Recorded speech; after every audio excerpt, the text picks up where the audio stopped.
KGF chapter number 3 episode 4 रेगिस्तान का ताज के जीएफ में ताला लग गया, लेकिन उस ताले की चाबी अब रॉकी के हाथ में थी।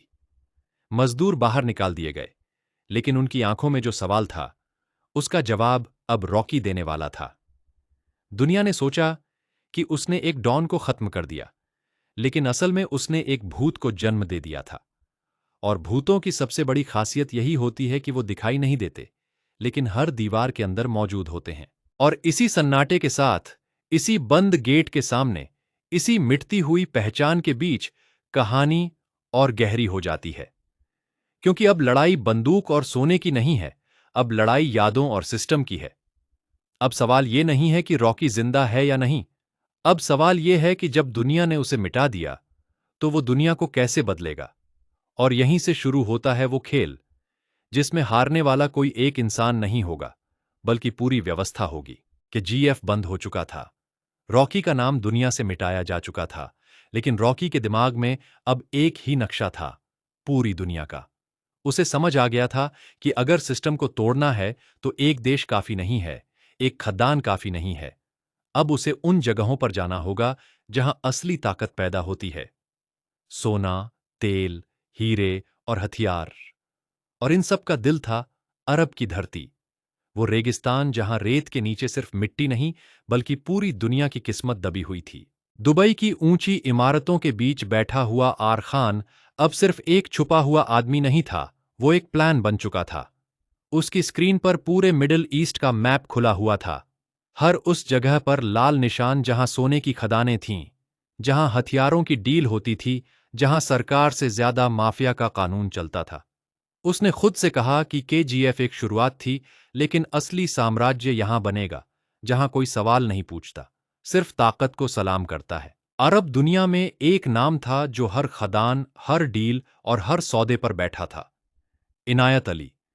बाहर की दुनिया में वो एक बड़ा बिजनेसमैन था, सरकारों का खास आदमी, इंटरनेशनल कॉन्ट्रैक्टर, लेकिन अंदर की दुनिया में वही अरब का सबसे बड़ा सोना माफिया था, जिस आदमी के इशारे पर खदानें खुलती थीं, बंद होती थीं और इंसानों की कीमत तय होती थी।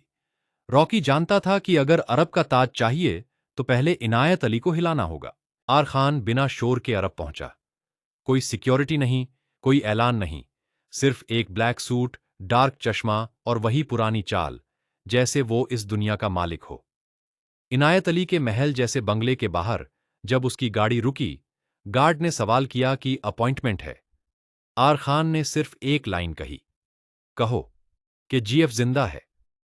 गार्ड का चेहरा बदल गया, क्योंकि वो नाम अब फाइलों में नहीं था, लेकिन डर में अभी भी जिंदा था। इनायत अली के सामने बैठते ही कमरे का माहौल बदल गया।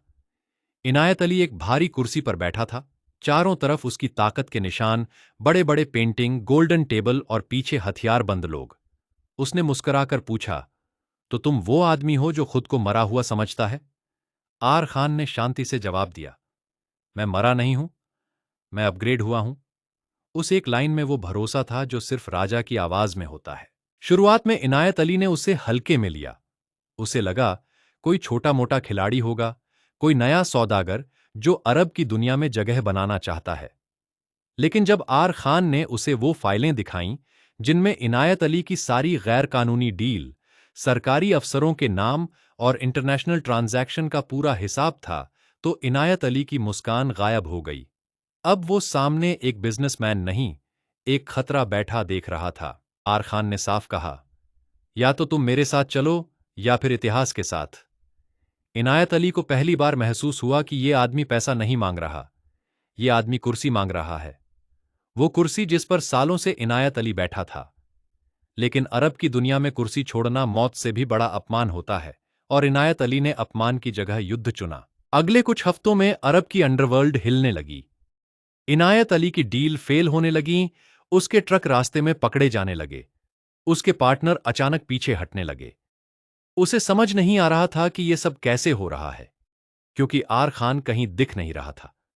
कोई गोली नहीं चल रही थी, कोई धमाका नहीं हो रहा था, फिर भी पूरा सिस्टम धीरे धीरे उसके हाथ से फिसल रहा था।